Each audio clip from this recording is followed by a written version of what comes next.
even though it's not 2026, not until March at least, not at least until spring. But they're going to try to kick the can down the road in just a few weeks now.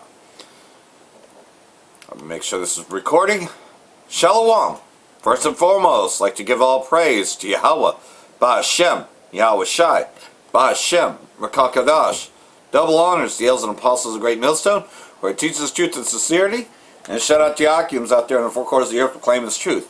Barak the Yahweh, Barak the Yahweh Shai, Ba'Hashem, Rakal Kadash, Brakatum. So, bicentennial year, if you call it that, right? To 2026, 250 years of existence, right? Of the Edomite Empire, under which is the second leg of Rome, ruled by America, Babylon the Great. Yet, the headlines is obvious on December 28th, right? Which is today is December 30th, but the dollar facing an end to its dominance. Questions around the reliability of the U.S. greenback are dulling the luster of what was the world's currency or trade. New global alternatives are emerging. See, like everything else, they're trying to kill the U.S. dollar, which is going to be the fall of Rome, right? 2026 will be the year when U.S. dollar delusion, the quiet erosion of its global dominance as countries trade and pay in alternatives start to build momentum. And this has been happening for some time, but they're writing an article, right? The more Washington uses the dollar as a weapon, the more the world builds ways to circumvent it, or circumvent it, meaning that, okay, well, we'll just do this, we'll do this. America's share of global trade has fallen from 1/3 in the 2000 to just 1/4 today. As emerging economies trade more with each other, the dollar is less central to the flow of goods. India and Russian trade now settles in rupees, dirhams, and yuan. More than half of China's trade now moves more through CIPS, China's own cross-border payment system instead of SWIFT.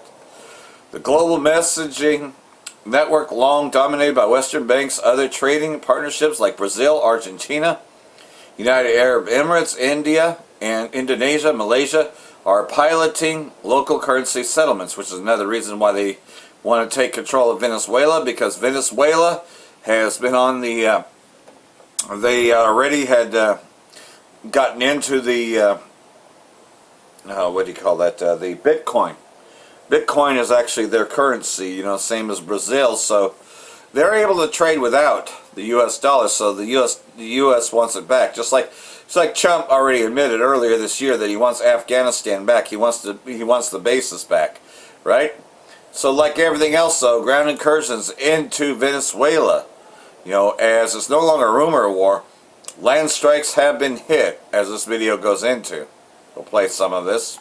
Well, it happened. So it looks like the U.S. has taken out a facility inside of Venezuela. That's not confirmed. The exact location is not confirmed, but President Trump dropped a bombshell on a radio show called Sid and Friends in the Morning. I'm going to play that for you right now. But this is leading from the buildup that we've seen over the past few months of striking a facility deep inside, potentially, of Venezuela. That seems the most plausible place. Again, no details have been released. I'm gathering as much information as I can. And you shall hear wars and rumors of wars. The president's words, and then I'll help break down where likely the strike took place and what it was on. So here we go. Let's dive right in. But every time I knock out a vote, we save 25,000 American lives. It's very simple. And what's happening is they're having a hard time employment-wise. They can't get anybody. And we just knocked out, I don't know if you read or you saw, they have a big plant or a big facility where they send where the ships come from. 2 nights ago, we knocked that out. So we hit them very hard. Okay, so 2 nights ago, we knocked that out. That show premiered on December 26th. So 2 nights ago, that would have been on Christmas Eve, taking out the place where they actually manufacture those narco boats that are being struck. So no heads up, no fanfare, no breaking news in the media upon that happening. And again, this ties into the very specific irregular warfare that the U.S. is enacting with surgical precision, with a scalpel against the Maduro regime and against the narco empire. And it's being kept very quiet, which is very interesting to me. So just reiterating, Trump says we knocked out, I don't know if you saw or read, a big plant or a facility, that's the direct quote, where the ships come from. 2 nights ago, we knocked that out, so we hit them very hard. So again, land strikes have started. And it's been leading up to this for the last few months, those of you that have followed my channel. And today we're going to break down how this potential naval skirmish has now taken the gloves off. And now it's going to be a full-blown strike against a drug war. And so focusing on the drug locations, the drug plants, taking them all out seems to be the #1 priority. But could that lead into the full regime change? Could this be the first step taking down the narco empire of Maduro in Venezuela? We're going to unpack. So like everything else, so under the guise of fighting narco-terrorism, right? Just like going after Syria, going after Bashar al-Assad because he was gassing his own people. Same gaslighting, same bullshit, but just calling narco-terrorists, right? That's a reason to go in, right? Regime change. All about regime change like they did with Bashar al-Assad in Syria. Trump says the U.S. destroyed big facility in Venezuela. Pentagon has yet to unveil the details of the first known land attack. U.S. President Trump stated that the U.S. terrorists destroyed a big facility along the shore of Venezuela, marking what appears to be the first known land strike by the U.S. within the country. Speaking of Mar-a-Lago alongside Prime Minister Netanyahu on Monday, Trump described the target as an implementation area alleged, saying that he's going after drug cartels, but like everything else, so, pretty much so, Trump showing that he's superior and he can do whatever the fuck he wants to, right? The U.S. has built up its military presence in the Caribbean with 15,000 troops and several warships positioned in the region. So like everything else, so just escalating, right? Escalations. We're going to see a lot more of this coming year. And we can't wait for this fucking piece of shit Esau to fucking be taken out once and fucking for all. I'm fucking tired of this devil. You should be too. The Great War was the great error. A few months after the horrendous slaughter of World War I had been unleashed by the guns of August 1914, soldiers along the Western Front famously broke into spontaneous truces of so-called Christmas celebration with solemn exchange of gifts. Winter solstice, or better known as Saturnalia. We know how fucking wicked that is. The truth is, there was no good reason for the Great War. But like everything else, though, they claim to do all this great shit, right? And so, like everything else, though, you had 2 world wars, and now the third one is just right on the way, right underway, right? Ukraine undermined Trump with attack against Putin's residency. Now, like everything else, though, the residence of Vladimir Putin was actually hit by Ukraine. The goal of the terrorist act was to derail Washington's mediation efforts, Dmitry Peskov has said. Well, like everything else, though, Trump is a piece of shit, and it's not about peace. It's about instability. It's about regime changes, and of course, while pretending to bring peace, he brings war. He brings death, because that's what the Edomites do. Kiev's attempt to strike the official residence of Russian President Vladimir Putin was also an attempt to undermine U.S. President Trump's goal to mediate a resolution. Yeah, as if he really is the negotiator. You think Trump's a good negotiator? He's got such a great fucking Gaza peace plan, right? We fucking know better. He's a piece of shit. Just like all the Edomites are. They're all fucking liars. Every fucking last one of them. Most High is going to take him out. Every last fucking one of them. China condemns Israeli state's recognition of Somaliland. Yeah, they now took a season there and called it Somaliland. As Taiwan embraces move. Chinese Foreign Ministry released a statement on Monday condemning Israeli recognition of the separatist Republic of Somaliland after Taiwan became the first state to welcome Tel Aviv's move. The spokesman made the comments during a news briefing. China firmly supports Somalia's sovereignty, unity, and territorial integrity, and opposes any moves that undermine Somalia territorial integrity, he went on to say. A day earlier, Taiwan became the first state to welcome Israeli recognition of Somaliland. So, Israeli state has everything to do with Taiwan and this whole war, rumor war over Taiwan, which they probably will be going to war with, right? Because it's a rumor war. Venezuela is no longer a rumor war. It's actually happening. So, see where Somalia is. It's right there by Ethiopia. So, like everything else, more land grabs, right? It's not about Christians being persecuted, right? It's about land grabs, which the Israeli state has been doing for quite a while. Pentagon audit reveals untracked billions in U.S. arms sent to Israeli state. Well, as long as it's the Israeli state, it doesn't have to be checked. U.S. War Department recently failed its 8th consecutive financial audit of $1 trillion budget in a flagrant disregard for public funds. So, you want to know why, your businesses are going out of business and why everything's just, the money isn't theirs, because it's going to the Israeli state so they can fight the war against Iran, because they want a war with Iran.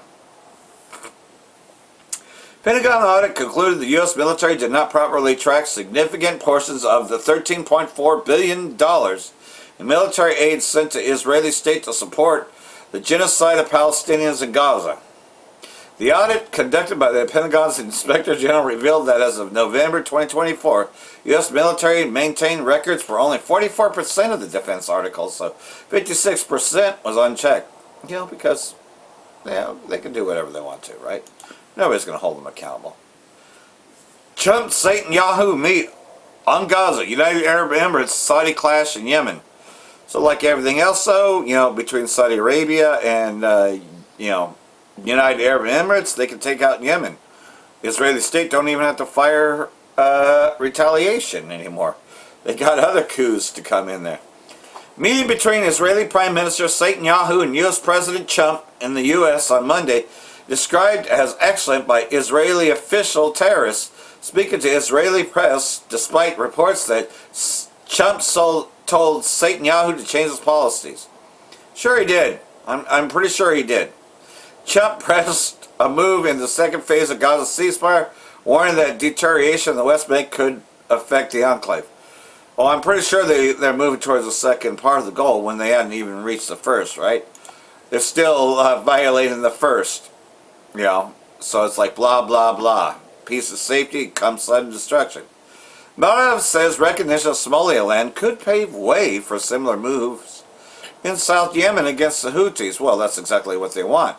They want to get rid of the Houthi government that runs Yemen, so that way they can have Israeli-bound Yemen. A easy-to-control Yemen.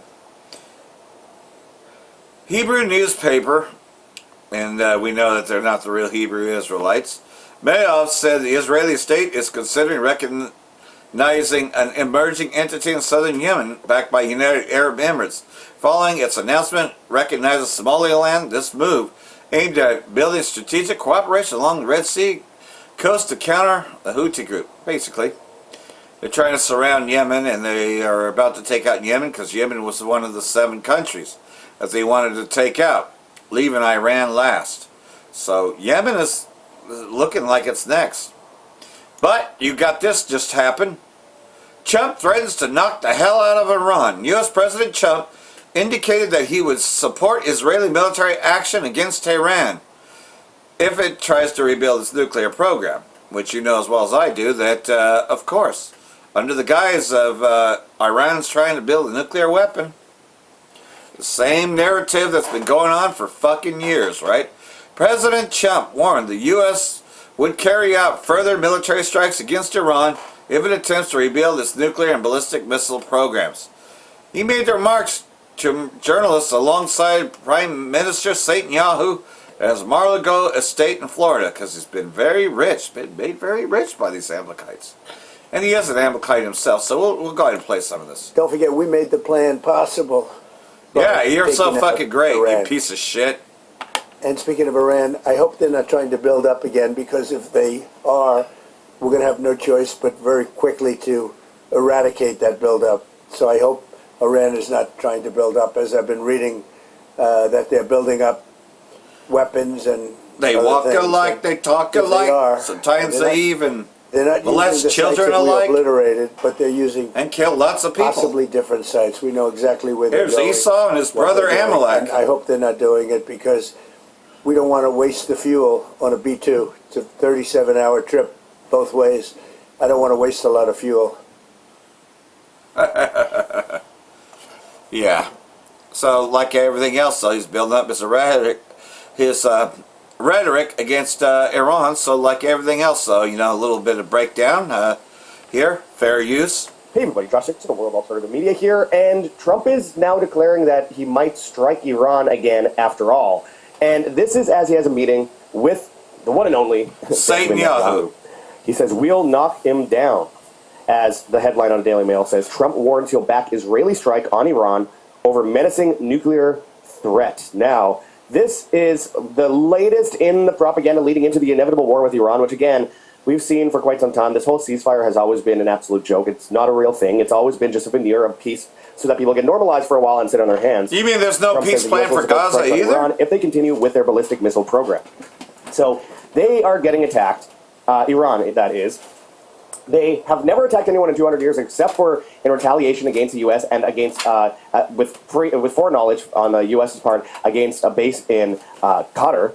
And on top of that, the U.S. has attacked over 100 countries in the last 100 years, killed millions of people, is the only one to ever actually use nuclear weapons on another country. And they're going to virtue signal about this as we see the subversion by the Israeli government continue to thicken. And there's a lot more to this, as Iran's president claims it's in a full-fledged war with the U.S., Israel, and Europe. And don't forget that the previous president of Iran was murdered by Israel when his plane was attacked. I mean, Yep. one At has least he got to calls it ask out. the honest question. I'm not promoting Iran or Iran's government here, but the honest question, who benefits from this, and do they actually deserve to be attacked? Of course not. Of course not. And this goes way further than Iran and encapsulates essentially the whole world, and we'll get into that and why that is as we see further attacks in Lebanon, Syria, and the attempt to go to war with Venezuela, as well as what's going on with Russia and Ukraine, and Somaliland and China and Taiwan. I mean, it's just getting so ridiculous. But before we get into that, my friends, I urge people to check those links below. So, like everything else, an excuse to go to war, right?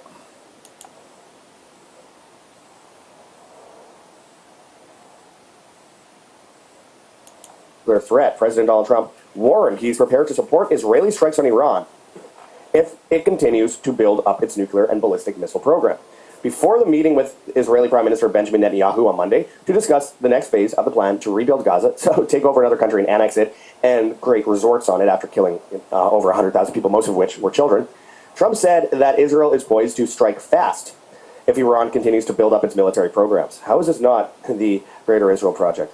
Now I hear that Iran is trying to build up again, and if they are, we have to knock them down. We'll knock the hell out of them, Trump told reporters. But hopefully, that's not happening. I heard Iran wants to make a deal. If they want to make a deal, that's much smarter. Israeli officials have expressed concern recently about Iran rebuilding its long-range missile capabilities. So they keep moving it into another territory and changing hands here. So first of all, around the same time that Netanyahu was claiming that Iraq had weapons of mass destruction, which led to the United States invading Iraq and killing 2 million people, and I have a book behind me called Deadly Betrayal by Dennis Fritz, which goes into the history of all of that. Around the same time in the 90s already, Netanyahu said that Iran was only months away from having nuclear weapons. And throughout the 2000s, months away from having nuclear weapons. And then after, we saw this takeover of Gaza, and the next obvious step for them was going to be Iran and Lebanon. Iran, the most dangerous of that when it comes to actual strikes. And Netanyahu said they had weapons of mass destruction, just like he did with Iraq, which is obviously was a total lie. And Syria. But he says that they are just weeks now away from having nuclear weapons.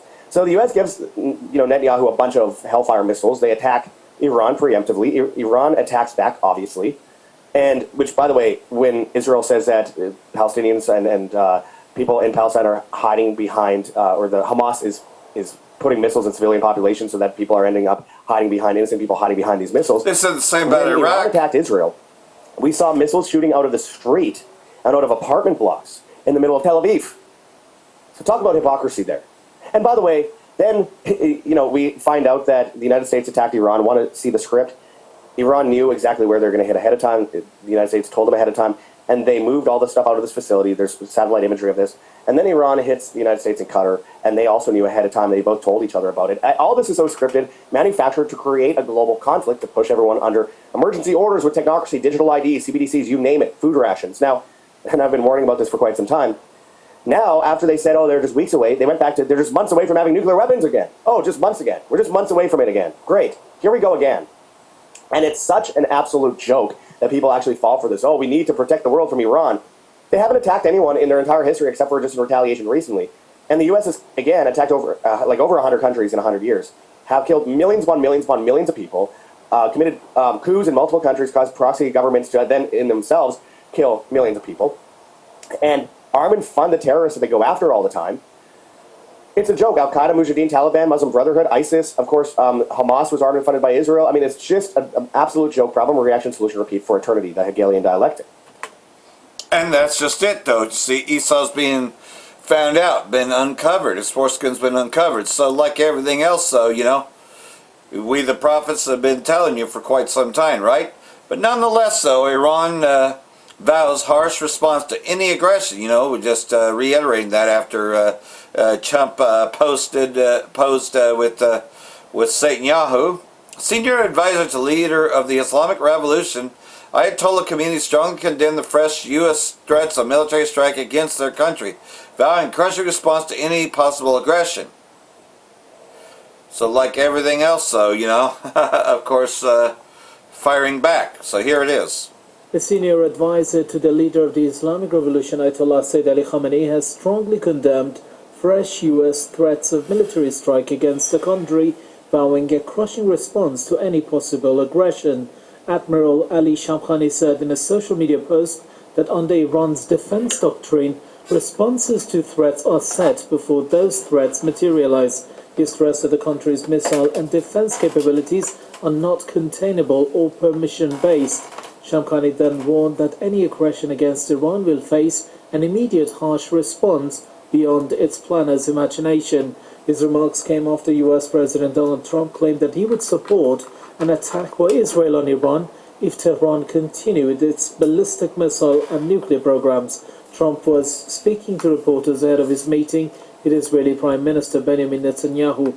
Back in June, Trump directly supported Israel's aggression against Iran, while Tehran was holding talks with Washington on its peaceful nuclear program. The US also conducted illegal strikes on Iran's nuclear sites, which are protected under the Safeguard Agreement of the International Atomic Energy Agency. So, like everything else, so you see, you know, history repeating itself, right? You know, hey, this next one, though, release the flock shall draw them in, right? Shall make their habitations desolate because of them, right? You know, that's what the scriptures tell us, especially in the AMP version of the scriptures. And like everything else, though, you know, everything's racing towards that 6G, which is, you know, going to be the infrastructure, you know, between AI and just pretty much implementing everybody with an implantable device. And we know what that implantable device is and what it indicates. So, for the longer length version of this, I suggest watching this video as I close this out.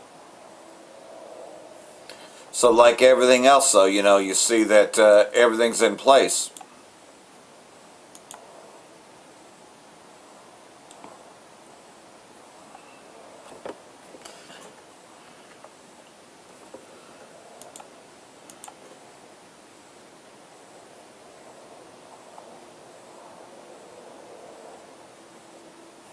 Jeremiah chapter 49 verse 20. And this is just reading the headlines, just going right along with what I'm reading, right? Therefore hear the counsel of the Most High Yahweh that he had taken against Edom and his purposes, that he had purpose against the inhabitants of Teman. Surely at least the flock shall draw them out. Surely he shall make their habitations desolate with them. You know, so this whole place is about to be liberated, and we can't fucking wait. So hopefully all this has been edifying. For that I want to say Barak the Yahweh, Barak the Yahweh Shai, Hashem Rakakadosh, Wa Abba Babal. And don't take the implantable micro C-hip, or you will be in the lake of fire, finding yourself in the everlasting contempt. Shalom.